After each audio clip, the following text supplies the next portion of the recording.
When you're a host in primetime cable news, especially if you're the center of the primetime lineup at your network, the last thing you want to be is unnoticed. Reporting the news, that is a very small part of your job. Anyone can report the news. There are thousands of YouTubers who publish 4, 5, 6, 7-minute videos where all they do is read news articles to their audience. There's no talent in that. If reporting the news was the only responsibility, CNN could put a nicely dressed robot on the air and it could just read the teleprompter to the audience.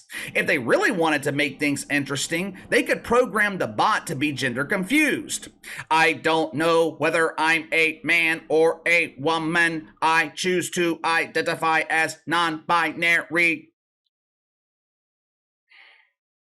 When you are hosting a show in primetime cable news, your primary responsibility is to draw ratings. That's it. It's that simple. You draw an audience, you keep your job. If you don't, you'll be unemployed. The hosts who make a career in prime time, they find a way to deliver the news while also entertaining their audience. Take Chris Cuomo, for example. Hey, it's me, Chrissy C. Remember his coverage of the COVID? During the first few weeks of the COVID, Chrissy C was one of the first public figures to contract the virus. Do you guys remember his emotional appearance with Donnie and his lemons? Chrissy was in his basement at home. For the first time in a while, he actually had his shirt on with no cigar in his mouth. He delivered this emotional soliloquy to Donnie's audience. This virus is kicking my ass! Oh, Donnie, it's been so awful. I miss our passionate woke hugs. I long for the days where you and I will no longer be socially distanced. Now, obviously, it was complete bullshit, but at least it was entertaining bullshit. Chris Cuomo did exactly what he was supposed to do. He generated headlines in the media. He brought attention to CNN. Make no mistake about it, primetime cable news, it's basically reality television. It's not about accurately reporting the news. It's about entertaining your audience. If it was about reporting the news, Kaitlan Collins would be a massive success, a huge star. Katie Roo! Katie Roo! Katie Roo is one hell of a reporter. The problem is, she's not an entertainer. Here in a few weeks, Mark Thompson will officially take over as the new president of CNN, which is not good if you're Kaitlan Collins.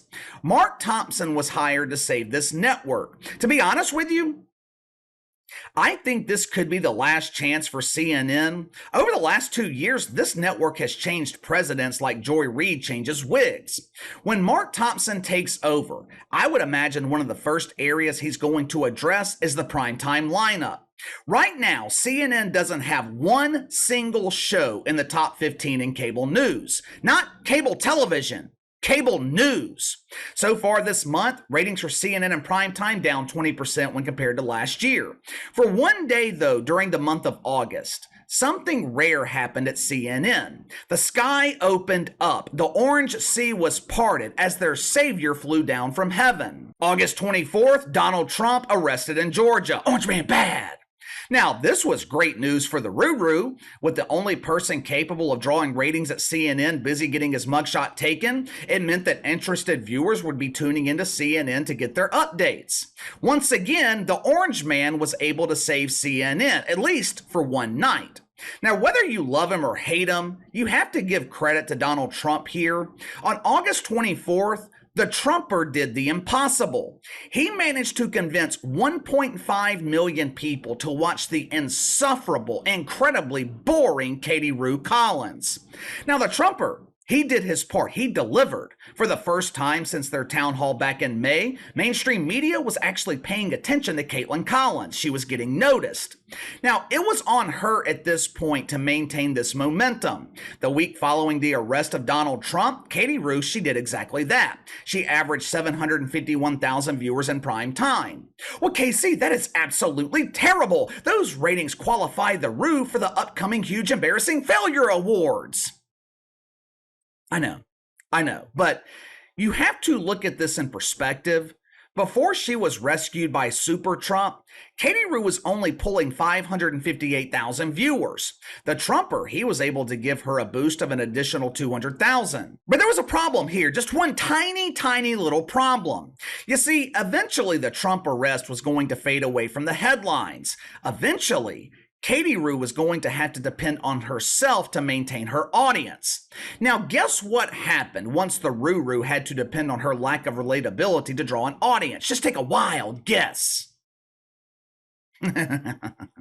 Huge, embarrassing failure. During the month of September, Kaitlan Collins has dropped back down to 571,000 viewers. Last week was absolutely horrific, 559,000. Like I said in the beginning, if you're a host in primetime cable news, the worst thing you can be is unnoticed. When her show launched over the summer, Katie Rue's ratings were absolutely god-awful, but at least she was generating some headlines, getting some attention. Earlier this morning, I conducted my own little study. I Googled random personalities in cable news. I wanted to see if they were still generating news headlines. I searched for Megyn Kelly. All of the top stories related to her published in the last 48 hours. Same thing with Tucker Carlson. Both of them, they're not even in cable news anymore, and they are still commanding the attention of the mainstream media. Sean Hannity, most of the top stories related to him published in the last 24 hours. And then I get to Katie Rue. Check it out for yourself. Now, I don't count this article from CNN since that's involving her own network, but take a look at the other top stories involving the Rue.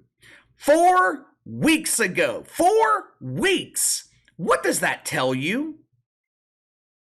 It tells me that not only is Katie Rue being ignored by television viewers, she is also being ignored by her pretend friends in the mainstream media. The question is, why? Why is Kaitlan Collins incapable of drawing attention? Why is she incapable of attracting an audience? Whoopi Goldberg can release her uncontrollable flatulence on camera on The View. The entire media pays attention. People will be talking about it for days. Stephen A. Smith, he could sit silently on First Take for 2 hours. Everyone would notice. Sean Hannity goes on in prime time looking like a member of an 80s glam rock band wearing more makeup than Bret Michaels. People take notice. Hell, when Don Lemon was at CNN, this dude generated headlines every week, sometimes every day. Now, Donnie, he might not have been drawing ratings, but at least he was keeping CNN in the headlines. How come the same is not happening for Kaitlan Collins? On the surface, it doesn't make any sense. Katie Rue is a hell of a lot easier on the eyes than Sean Hannity. She is much more likely to capture the attention of lonely men than someone like Joy Reid. How come no one is paying attention to the Rue? I think the answer is quite simple. Kaitlan Collins is boring television. Watching Kaitlan Collins, it's like watching the WNBA. It's mildly amusing at first. In those rare instances where a shot is actually made, it ends up being made in the wrong trash can. Free throw attempts that end up going backwards, airball dunks even with the assistance of a trampoline. Like I said, amusing at first, but eventually it becomes stale and boring. Not only is Kaitlan Collins not entertaining, not only does she lack relatability, Kaitlan Collins also lacks credibility. And she's not lacking credibility because she's collecting woke welfare from CNN. I'm about to show you an example of what I'm talking about. Now, in this case, Katie Rue is actually lucky that she's being completely ignored by the mainstream media. I can't believe other outlets haven't picked up on this outright propaganda. A couple of weeks ago, Katie Rue landed an interview with Vivek Ramaswamy. Now, during the interview, she referenced one of his quotes that was included in an article with The Atlantic. He tells her live on the air he was taken out of context in this article. He explains to the Rue that The Atlantic didn't publish his full quote in their article. Now, the following night, Kaitlan Collins, she thought she had Vivek Ramaswamy in a gotcha moment. Now, this is an old trick in the mainstream media. The woke boners, they stand at full attention for the gotcha moments. Katie Rue, she was so proud of her gotcha moment, she posted the video on Twitter. Hey there, lonely men, it's me, Katie Rue. I busted Vivek Ramaswamy in a lie. This man wants to be our president, but we cannot have a confirmed liar leading our country. The only liar capable of leading our country is our fearless leader, John Biden, and his pretend vice president. I forgot her name. Watch for yourself. Vivek Ramaswamy said something that it turns out wasn't true. The quote in question there was this one from The Atlantic, from Mr. Ramaswamy, where he said, quote, "I think it is legitimate to say how many police, how many federal agents were on the planes that hit the Twin Towers." But are you telling me that your quote is wrong here because it says how many federal agents were on the planes that hit the Twin Towers? Yeah, when I actually, and this is just lifting the curtain on how media works again, I asked that reporter to send the recording because it was on the record. He refused to do it. But we had a free-flowing conversation. I think it is legitimate to say how many police, how many federal agents were on the planes that hit the Twin Towers. Like, I think we want it. Maybe the answer is zero. Probably is zero, for all I know, right? I have no reason to think it was anything other than zero. But if we're doing a comprehensive assessment of what happened on 9/11, we have a 9/11 commission. Absolutely, that should be an answer the public knows the answer to. You just heard it yourself. He was, in fact, quoted accurately. Am I missing something here? Where is Vivek Ramaswamy wrong?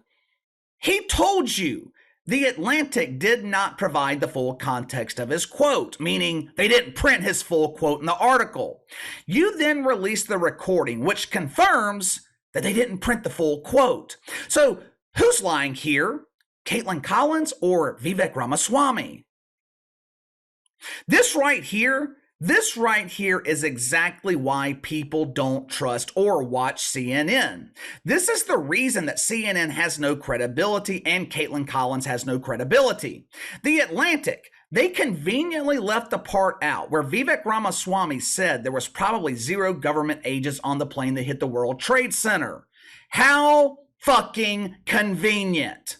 I don't understand why he was giving an interview to The Atlantic in the first place. I don't trust any media outlet who gives woke welfare to Jamel Hill. Having Smelly Jameli on your payroll, that automatically strips you of any and all credibility that you may have. I think Kaitlan Collins is running on borrowed time at CNN. Now, I don't have any inside information. This is pure speculation on my part, but her ratings are not sustainable. You cannot remain in prime time drawing 500,000 viewers with less than 100,000 in the key demo. Kaitlan Collins should have never accepted this position. Former CNN President Chris Licht, he was presenting her as this rising star in cable news. He was pretending that Kaitlan Collins was going to save the primetime lineup at CNN. He was feeding her a shit sandwich, and she bit directly into it. CNN, they need a relatable star who has credibility. Someone like Bill Maher, maybe even John Oliver. Kaitlan Collins, she does not have the star power to save this network, and she never will. You can't teach charisma. You can't teach someone to be entertaining. They either have it or they don't. And it's abundantly clear at this point. Hell, it was abundantly clear at the same point last year when Kaitlan Collins was on CNN this morning. She ain't got it. But give me your thoughts. Katie Rue Collins continues to be a failure in primetime at CNN. Let me know what you think about that clip I shared with you. I rewatched that video several times this morning. I kept thinking, this can't be real, right? I thought I was mistaken. It seemed clear to me that Vivek Ramaswamy was right. He was not lying. Now, maybe I'm missing something here. Maybe you caught something that I overlooked. To me, all that clip proved was that Kaitlan Collins has 0 credibility. But what do you think? Let me know. Sound off in the comments below. Like, subscribe, share the video. I appreciate you guys and your continued support, and I will see you guys later.